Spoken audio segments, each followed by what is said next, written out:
A graça e a paz de Deus que excede todo entendimento por saudação aos internautas. Estação Profeta, que é a de Frei José, vosso servidor, com o e-mail de freijosésimões@gmail.com. Vamos iniciar com uma oração. Pai eterno, te agradecemos pelas bênçãos recebidas a nós e aos nossos internautas. Se algum está enfermo, dá-lhe a cura. Todavia, se tem problemas familiares, dá-lhe o discernimento para fazer a decisão correta. Ajude-nos em nossas considerações a sermos honestos, para não sermos achados como traidor do teu ministério. Perdoa as nossas faltas em nome do nosso Salvador. Amém. Queremos agradecer às pessoas que estão e aos inscritos e àqueles que estão fazendo, que estão nos apoiando, enviando mensagens, pelo menos dois, desde o 5 de dezembro que iniciamos, já é no 26, vídeo 26, o Telmo e a Dona Tânia lá de Lourinhã, que é entre Torres Vedras e Caldas da Rainha. Sempre nos está dando apoio todas as vezes que nós enviamos uma mensagem. O irmão Fernando Pina, na Carolina do Norte, também sempre nos envia o nosso agradecimento, e os outros que se sentirem amanhã, que sentirem que devem falar alguma coisa, estamos aí, são bem-vindos, né? E aqueles que não têm coragem podem continuar vendo os nossos vídeos, né? O penúltimo vídeo, como era um vídeo assim um pouco polémico, eu até pensei que ninguém ia ver, e já tem 185 pessoas, né? Obrigado a todos aqueles que estão colaborando, né? E as nossas considerações de hoje é o seguinte: eu há um mês e meio talvez estava ouvindo um senhor que colocou que tem um canal no YouTube, e acho que ele até já foi pastor, ou é pastor, mas acho que ele foi pastor, e colocou uma mensagem de outro pastor, um sermão de outro pastor no canal dele. E eu digo, olha, no canal eu vou tirar esse para fazer daqui das considerações que esse senhor está fazendo. Eu vou fazer um vídeo. E então o que é que eu fiz? Eu escrevi corretamente como ele te falou, pelo menos as primeiras 1 minuto ou 2 do início do sermão, né? Para depois comentar sobre isso, né? Então eu botei aquilo devagar, copiava, só que depois de uma semana, quando eu estava fazendo isso, vi que eram coisas que num sermão até tinham um pouco de heresia, e eu digo assim, vou conferir, e o vídeo já não estava mais lá. 2 vezes já fui e não encontrei. Talvez o senhor que era o dono do canal que botou, ou alguém reclamou, não sei o que acontece, agora não consegui mais. Mas eu copiei exatamente como ele falou. Ele disse assim o seguinte, o título do sermão era: qual era o plano de Deus? Um ponto de interrogação.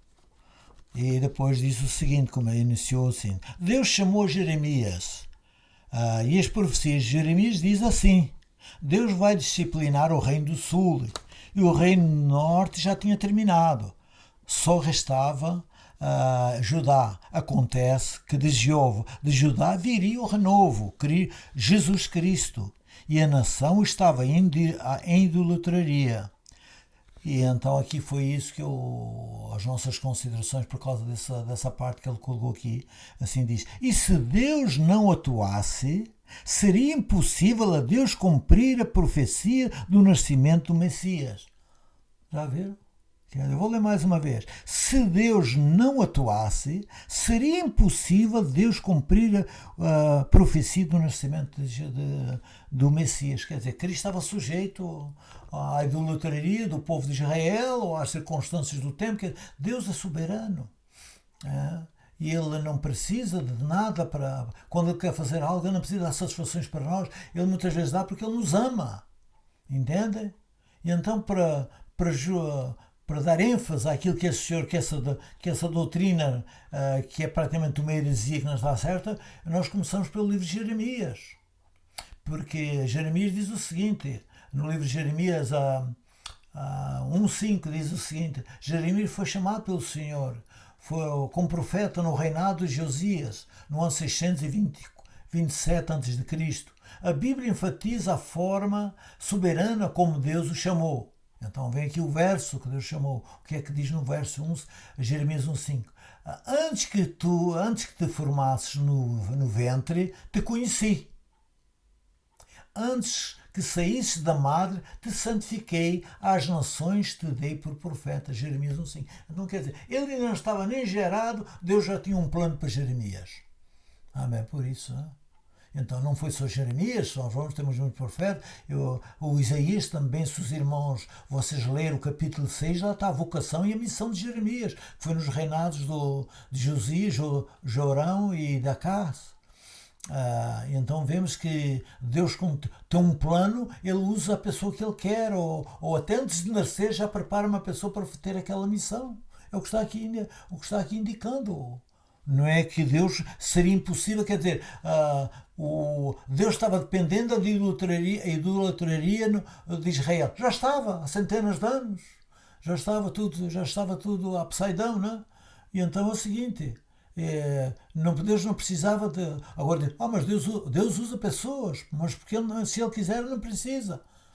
Ok? E outra história também que vamos falar aqui, só uma história muito bonita, que é de João Batista, que se encontra em Lucas 1, 5 a 25, vocês conhecem, todo mundo conhece a história. O pai era sacerdote, foi fazer a parte dela no sacerdote, e um anjo foi falar com ele, e quando saiu de lá não falava, né? Vocês sabem. E Isabel e Zacarias eram já muito avançados de idade. Então o que diz aqui o relato bíblico diz o seguinte, em Lucas 1, no verso 6 e 7 diz: eram ambos justos perante Deus, andando sem a repreensão em todos os mandamentos e preceitos do Senhor. Não tinham filhos, porque Isabel era estéril, e ambos avançados de idade. Então vocês sabem qual é a história, que o João ficou sem falar até o... É uma história bonita, muito interessante. E Deus usou. E o próprio Cristo falou sobre João Batista. Disse que é o maior, não houve profeta que maior que João Batista, porque João Batista já nasceu com uma missão. A mãe não podia ter filhos, era velha, avançada de idade, o pai também, e nasceu João. Porque veio com uma missão. A missão de João Batista era anunciar a vinda do nosso Salvador, não é? E Deus prevê tudo. Ele é o Deus dos impossíveis, não é o Deus, não é possível. Quer dizer, isso aqui que esse teólogo falou não condiz com o que é bíblico, não é? E vamos mais na frente e vemos agora o caso de Maria. A Bíblia não fala tudo se Maria foi mas periga ter, a gente não sabe, não podemos estar falando que o que Deus fez com Jeremias e fez com João Batista e fez com Isaías e outros mais, pode ter feito com Maria, só que não está relatado. E Maria era a pessoa mais nobre que havia sobre a face da terra. Foi escolhida para isso, e talvez também já foi de nascença, a gente não sabe, só que a Bíblia não fala. E naquele tempo, vocês sabem que naquele tempo não se dava muito valor às senhoras, não é como hoje, né? Naquele tempo era o patriarca que é o chefão, né? Que mandava tudo e que dizia tudo, né? E as coisas, para Deus não devia ser assim, mas que deve ter sido, ela vê, porque o que ela falou só pode ser isso, né? Eu vou pelo aquilo que ela falou, né? Quando o anjo falou com ela, ela disse que não ia ter, que ela não tinha marido, e quando o anjo a mencionou para ela que ela ia ter, que é em Lucas 1, de 26 a 56, vocês podem ler nas vossas Bíblias, e ela disse que não era casada e que não tinha marido, e que não, mas é obra do Espírito de Deus que vai fazer atuar o Espírito de Deus na vida dela. E então o que é que marido? Eis aqui a serva do Senhor. Ela se colocou como serva. Serva do Senhor, cumpra-se em mim segundo a tua palavra. Amém. Foi o que ela respondeu, então ela já estava preparada, talvez já ou desde criança ou desde nascimento, que Deus podia, por ser uma senhora, quer dizer que Deus não pudesse fazer a mesma coisa que fez para Jeremias e Isaías e João Batista e para outros mais, e para Moisés, não é? Entende? E então eu achei, porque eu ouvi uma certa vez, há uns 37, 38 anos, ou perto de 40 anos, também um teólogo está falando sobre aqui Maria, mas o contexto dele era outro, não era sobre isso aqui. Ele estava falando sobre que Deus não obriga ninguém a dar o livre-arbítrio. Então ele falou, e então ele disse: Maria foi chamada para ter uma missão. Se ela dissesse que não, ao anjo que ela pedia, Deus dá o livre-arbítrio. Mas se ela dissesse não, estava em perigo a salvação da humanidade. Deus não depende do perigo, está a salvação da humanidade, depende de nós, aceitarmos aquilo que Cristo fez por nós. Quer dizer, não, eu achei que isso não estava também correto, é quase uma heresia igual a esta que o senhor aqui falou, não? Que, quer dizer, porque Maria já estava escolhida. Não sabemos desde quando, a Bíblia não fala, não podemos inventar coisa, mas o mesmo Deus que falou, o mesmo anjo que falou para Jeremias, pode ter falado para os pais de Maria ou para Maria, não? É isso, não? Mas então, porque Maria era a pessoa mais nobre que havia sobre a face da terra. Foi isso que Deus escolheu, não? E o José também, vocês sabem, quando ela falou para o José que estava grávida, ele não era o pai, sabia que não era o pai da criança, e o que é que o José quis fugir, né? Porque fugir porquê? Não é só porque ele era bom, era nobre, não, é porque ele sabia se entregasse para as autoridades, ela era apedrejada e ela podia ser morta, e ele amava, ele sabia que o anjo que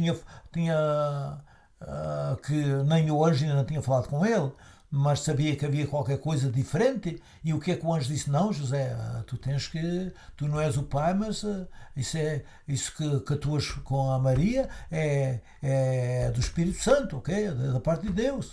E ele aceitou, ok? Ele aceitou aquilo, mas aquilo era entre família, ninguém sabia da história, né? Porque o próprio Cristo, infelizmente, depois de adulto, chegaram a dizer que ele era filho do pecado, porque não tinha pai, né? Não consideravam. Já viu que a maldade do ser humano e dos líderes religiosos, não? E então é isso que nós temos de ter cuidado quando às vezes analisamos as coisas, que podemos não estar corretos, não é? Agora vem outros também. Deus não precisou de mandar ir lá alguém no templo, mandar um anjo e falar com os profetas, falar com os sacerdotes e com os doutores da lei. E com o sumo sacerdote, com os fariseus, não precisou nada. Foi falar o quê? Veio um anjo do céu que fez o trabalho. Mandou falar para os pastores. E o que é que foi? Então diz no verso 8, em Lucas 2:8, diz isso: havia pastores que estavam nos campos, próximos e durante a noite tomavam conta dos seus rebanhos e aconteceu que um anjo do Senhor apareceu e a glória do Senhor resplandeceu ao redor deles e ficaram aterrorizados. Mas o anjo lhes disse: não tenham medo, estou trazendo boas novas de grande alegria, que são para todo o povo.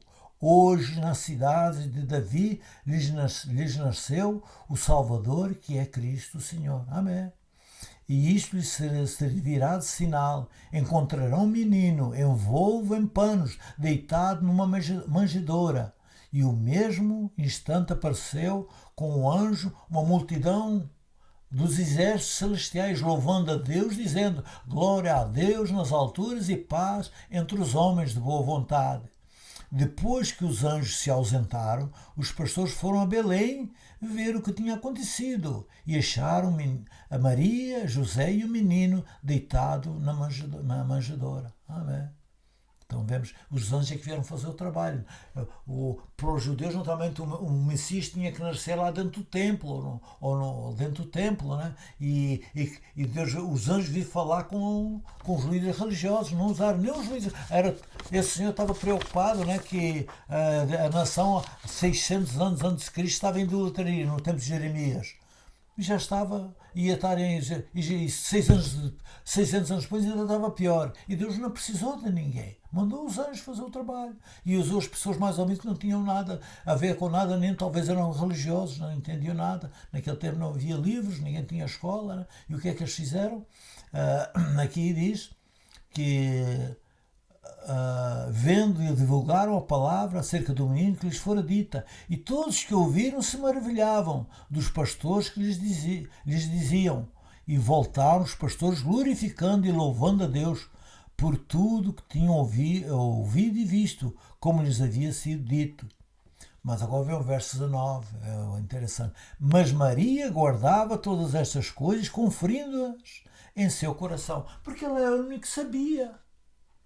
Ela sabia que, não tinha, que o filho que tinha sido um milagre de Deus, encarnou nela, Jesus Cristo, para nascer como Salvador da humanidade, e ela é a única que sabia. De resto, ninguém sabia mais nada, porque ninguém acredita, né? Se chegar ali e dizer o que o José fosse falar e fosse lá no bar da esquina, ou fosse no templo dizer que ele não era o pai, porque veio um anjo, ninguém acreditava, né? Entende? As coisas que Deus faz é diferente do que nós fazemos, não é? E vemos, agora que eu vejo aqui nessa toda, nesse relato dos pastores, eles glorificaram o nome de Deus, eles fizeram tudo e mas agora os líderes religiosos, onde é que estão aqui que apareceram? Eles já devem ter sabido, foi comunicado até eles, que não é um lugar assim tão grande, ninguém apareceu, os líderes religiosos, nem o povo a trazer os presentes, até hoje se dá presente quando nasce uma criança, não é? Até hoje todo mundo dá um presente, né? E naquele tempo já era assim, mas ninguém veio dar o presente para o nosso Salvador. Mas porque não sabemos. Mas o povo estava, não sei qual é, a gente não pode imaginar como é que vivia aquele povo naquele tempo, porque a nossa mente não consegue ir ao passado 2000 anos atrás, saber, a gente vê filmes e vê coisas, escreve, escritores, mas não nos dá um lampejo daquilo que era naquele tempo, mas a realidade mesmo nós não sabemos. Não? Mas tinha que haver, como é que eu diga, tinha que alguém reconhecê-lo como Criador e Salvador da humanidade. E não foi os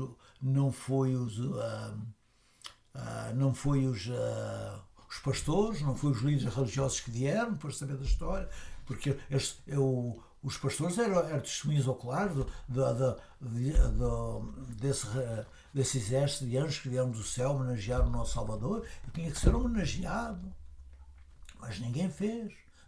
Nem o povo, nem os líderes religiosos, ninguém vê. Mas Deus o que usou, como disse aqui há umas semanas atrás, Deus usa as pedras, foi o que João Batista usou. Deus, quando quiser, usa até as pedras para pregar o Evangelho. E o que é que acontece? Deus o que é que diz? Mandou os magos homenagear o menino que tinha nascido e dá a trazer presentes. Agora eu fui à procura. O que eu vou falar não é bíblico, ok? É tirado do Google, não é? E então diz que os magos era o nome que se dava como é que eu digo, aos sacerdotes da religião de Zoroastro, que foi um profeta que eles dizem lá, que existiu lá no Irã, naquela região do Irã, que hoje é o Irã, a 600 a.C., e que se chamava esse nome. E era também os feiticeiros, e era mais um grupo de pessoas. E aos mágicos, que se chamava de magos. É o que diz a história, não sabemos se é isso. Dá para parecer que talvez fosse assim, né? Porque é lá que chamavam de magos naquela região, por causa dos sacerdotes de Zoroastro. E o que acontece? Eles vieram, e eu digo assim, mas eu fui aqui procurar, então, mas eles virem do Irã até Jerusalém, eu vou ver quantos quilómetros é que são. É 2.200 e tantos quilómetros. Bom, 2.000, um camelo, foi ver quantos quilómetros é que um camelo pode fazer num dia. Eles dizem que é entre 20 a 25 quilómetros.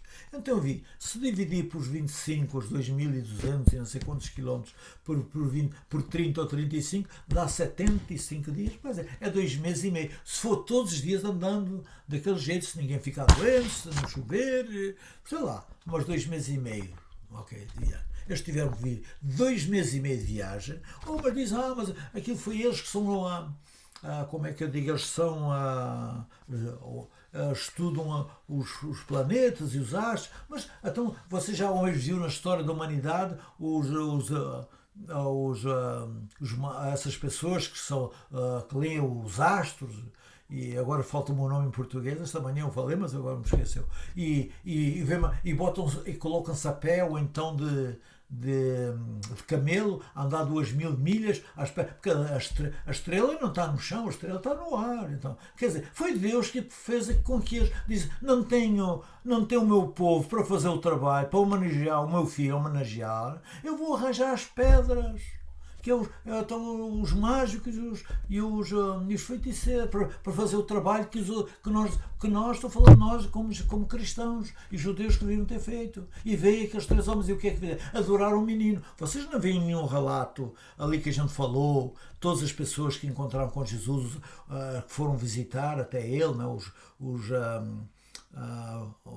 Os pastores, ninguém adorou o menino de Jesus. Pelo menos não está o relato, não está o relato. É só as únicas pessoas que adoraram o nosso Salvador foram os mágicos, os feiticeiros e lá os profetas os sacerdotes de Zoroastro. Meio, para nós é um pouco humilhante, né? Mas eu estou baseado no relato bíblico. O relato bíblico, ninguém fez isso. E poucas pessoas, vocês veem, poucas pessoas depois de ele fazer milagre, não é muitas pessoas que adoraram a Jesus Cristo. Há pessoas que fizeram isso. Pelo menos meia dúzia de pessoas que a gente vê na Bíblia que adoraram a Jesus e ele recebeu a adoração. Entende? Então vemos que Deus pode usar qualquer indivíduo. E as circunstâncias do filho do dia que eu quero chegar para nós hoje é que as circunstâncias, seja qual for assim, para nós existem circunstâncias, possibilidades, impossibilidades, mas para Deus, Ele é o Criador e mantenedor desse planeta. Está aqui, essa bola está, não sei, uns dizem que há 7 ou 8 mil anos, até 10, não se sabe bem o tempo que está aqui, mas está aqui, chega agora, daqui mais 2 semanas, a Terra já vai chegar, uma bola desse tamanho, vai chegar ali naquele lugar e vai começar a andar para o outro lado, e aqui existe alguém que é o nosso Salvador, o nosso Deus, que é o mantenedor desse planeta. Amém por isso, irmãos. Então, ele não precisa de nós para nada. E usando, até humanamente falando, não vamos falar que é o colocar a Deus no impossível. Às vezes nós estamos até, nem é fazendo o trabalho de Deus, às vezes estamos até atrapalhando. Mas para Deus não atrapalhar, porque se Deus quiser salvar uma pessoa, não tem nada contra atrapalhar. Deus é soberano, ok? Mas só que nós hoje, na teologia moderna, nós colocamos Deus, subordinamos, acho que é o nome em português correto, a Deus abaixo das circunstâncias, dos governos, do nosso relacionamento, das consequências dos políticos, é tudo, quando não é isso, é tudo o contrário. Deus, ele é soberano, ele não precisa de nós para nada, mas ele nos ama, é a única coisa, e é isso que nós precisamos, que ele nos ame. E vemos que agora tem mais outra história para terminar as nossas considerações, não é? Sabe que essa história para mim fica assim, mas como é que não vê uma pessoa? A gente vê aqui com tocar-se uma criança, vai todo mundo, e estamos vendo um mundo corrupto, de maldade, tantos anos depois com maldade, e naquele tempo não vê uma pessoa e diz, não, vamos dar um presentinho ao nosso Salvador, o que a gente tem em casa, não é? Hoje é o que se faz hoje, E o que acontece? Deus então tinha, quando Cristo foi levado para ir para o Calvário, já estava cansado, humanamente, ele estava sendo protegido por Deus, mas humanamente ele estava revestido da humanidade e já estava com dificuldade em levar a cruz, ou madeira, do jeito que quer chamar. A minha Bíblia aqui diz, nos lugares diz uma cruz e nos lugares diz madeira. Mas que seja madeira, um pedaço de pau, não é? E que já não podia aguentar porque, segundo o relato bíblico, ele ainda não tinha começado a ser interrogado, nem fazer as maldades para ele. Um dia antes, ele já estava suando suor de sangue, com o peso da humanidade que estava, da humanidade, desde o Gênesis até o fim, quando terminar o nosso planeta, né? E então ele não estava. Então o que é que arranjar as autoridades? Vão arranjar um homem, um sireneu, que eu fui à procura. Cirene é uma cidade que existia na Líbia, é 1600 km de Jerusalém. E é esse Simão, que chamam de Sireneu, que não tem origem, na Bíblia diz que não tem origem, não se sabe o que é, ele vinha do campo. Agora, se ele era judeu ou não era, nós não sabemos, não é? Uma coisa nós sabemos, é que ele vinha do campo, e naquela altura era a semana da Páscoa, era natural que ele nem fosse judeu, ok? Porque diz que vinha do campo, e naquela era a semana da Páscoa, ninguém trabalhava, ninguém fazia nada, havia uma vez por ano aquela Páscoa, não é? E então, mas aqui não interessa se ele era, se não era. Mas era uma pessoa com é um sireneu, chamava pela cidade onde ele veio, né? Que é 1600 quilómetros de distância. Dali é na Líbia. E o que é que fez? E esse homem teve que levar a cruz do nosso Salvador. A cruz que nós devíamos levar aquele povo. Mas o ponto aqui que eu vai é que a minha mente não tem discernimento, não consigo. Às vezes eu penso que não. Aquilo é um lugar pequeno. A Jerusalém diz que tinha entre 20 a 20 mil pessoas, a cidade. 25 mil pessoas. Nós moramos aqui numa cidade pequena, tem 100 mil, é um quarto dessa cidade aqui assim. E vêm as pessoas que vinham e ninguém tinha carro, vinham as pessoas de longe uma vez por ano, mas a maioria todo mundo se conhecia e os 3 anos e meio que Cristo andava por ali naqueles lugares todos, todo mundo sabia, conhecia o que é que Cristo andava fazendo. Ok? Como é que ele diz que ele curou milhares e milhares de pessoas que não nem havia livro para escrever todos os milhares que ele fez. Não aparecer um coxo, um cego, um aleijado, um ressuscitado, que ele ressuscitou até pessoas, dizia assim, não, esse homem não merece isso, eu vou lá. Todo mundo dizia, crucificam. E ainda trocaram ele por o Pilatos para dar colher de chá para o povo, né? E vocês querem, sempre tinham um hábito de soltar na altura da Páscoa, uma pessoa dá liberdade a alguém. Vocês querem dar liberdade para o rei dos judeus ou esse que era um criminoso? Não, é Barrabás, queremos Barrabás. E Cristo foi crucificado. E aquelas pessoas que tinham sido curadas, certamente tinha ali alguém, não digo, tinha milhões, mas milhares de pessoas tinham, porque na altura da paz todo mundo andava por ali, ninguém estava trabalhando, e não haver uma alma que diz, não, ele me curou. Ele me deu vida, eu morri e ele me ressuscitou. Outro, eu era de nascença, não, nascido com as mãos e com os pés entrevados de nascença, e esse homem me libertou. Outro, e outras coisas que ele curava, os cegos, os coxos, já tudo quanto era doença, ele curava. Não houve uma doença que diz, eu não posso fazer isso. Não, e ainda fez uma coisa que ainda perdoava pecados. As pessoas, os teus pecados estão perdoados. É isso que não haver uma alma naquele lugar que se dissesse assim, isso não se deve fazer, uma rebelião, porque esse homem não merece isso. E os apóstolos fugiram todos, um traiu, né? Foi o Judas, e os outros fugiram, se esconderam porque estavam com medo Já qual é a situação? Desculpa de eu estar a mencionar essas coisas e acusar, não estou acusando ninguém. Não estou acusando ninguém. É o relato bíblico que a gente tem, porque se ele tivesse algum daqueles que ele curou, tinha dito, não, um que ele ressuscitou dos mortos é que se ofereceu para ele levar. Não houve uma pessoa, um judeu, ou uma pessoa daquele tempo dali, que já tinha ouvido falar de Jesus, que dissesse assim, não, eu vou fazer isso aqui, não se faz isso para ninguém. Isso, eu vou levar o madeiro ou a cruz para ele, ou outro qualquer que seja grato, não tem dinheiro para pagar, porque com um favor não tem preço, não é? Mas eu vou levar a cruz para ele e ninguém teve que ser um sireneu que é de 1600 km.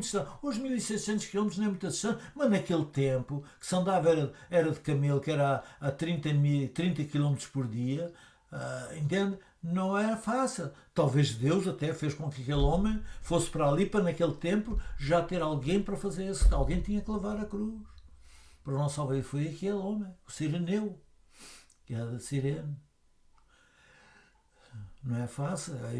Quando a gente colega, eu fico emocionado e às vezes me faltam mais palavras, porque vocês sabem que a gente começar um trabalho desse, eu tenho talvez eu na minha vida inteira talvez tive não sei se eu preguei uma dúzia de vezes. Agora aos 77 anos começar a fazer isso não é difícil, mas a gente quer fazer melhor e às vezes não tem essas expressões e não sabe fazer as coisas, mas sei que vocês estão ouvindo, são pessoas inteligentes e que vão discernimento e vão procurar. Eu mencionei os lugares aí da Bíblia onde se encontram esses eventos que nós comentamos, e que Deus tenha compaixão e misericórdia de cada um de vocês e de nós também, não? E que sabemos que não é fácil, a gente aceita essas coisas, coisas que se passaram, a gente não tem, a nossa mente não consegue ir a 2000 anos, a nossa mente vai mais ou menos até a altura que foi há 150 anos, quando foi inventada a câmara, né, a fotográfica, mas daí para trás é só relatos que escreveram os escritores, alguns nem falam tudo a verdade, outros é a opinião deles, e a gente, pelo menos a gente tem um lampejo, né, do que era daquele tempo, mas não é o suficiente. Como é que não houve uma pessoa, naqueles milhares de pessoas de Israel, no tempo da paz, saber o que é que Cristo tinha feito pela humanidade e por eles, e não vê uma pessoa que diz, não, eu vou levar a cruz do nosso Salvador. Que Deus tenha compaixão e misericórdia de nós. E gostaria que vocês analisassem isso e que façam um propósito. Não precisa fazer, vocês não têm satisfação de dar para nós, é olhar para cima, mais uma vez, e pedir a Deus que dê inteligência, discernimento para entender essas coisas, que é difícil a gente entender. Quando a gente começa a ler e é aprofundado, diz, não é possível. Mas é possível, porque o ser humano é isso. O que é que nós esperamos do ser humano? Nada de bom. Que Deus tenha compaixão e misericórdia de cada um de nós. É o nosso. E que vocês, se eu não soube expressar bem, mais uma vez, desculpem, mas estou tentando fazer o melhor. Então, daqui uma semana e meia, estamos aqui de novamente. E agora vamos terminar com uma oração. Pai amado, que esta mensagem possa ficar bem presente nos nossos corações, para que possamos ser uma luz no meio das trevas deste mundo pecaminoso. Te rogamos em nome do nosso Yeshua. Amém. As nossas saudações finais. Hoje aqui é segunda-feira, é dia de finados. Noutras partes do planeta se diz dia de finados. Aqui é o Memorial Day e estamos em férias. Mas estamos aí, que Deus possa abençoar a cada um de vocês e uma boa semana. E que Deus possa proteger e que na próxima semana possamos estar aqui novamente com uma mensagem que seja tão importante para vocês como para nós também. Que Deus vos abençoe. Nosso obrigado.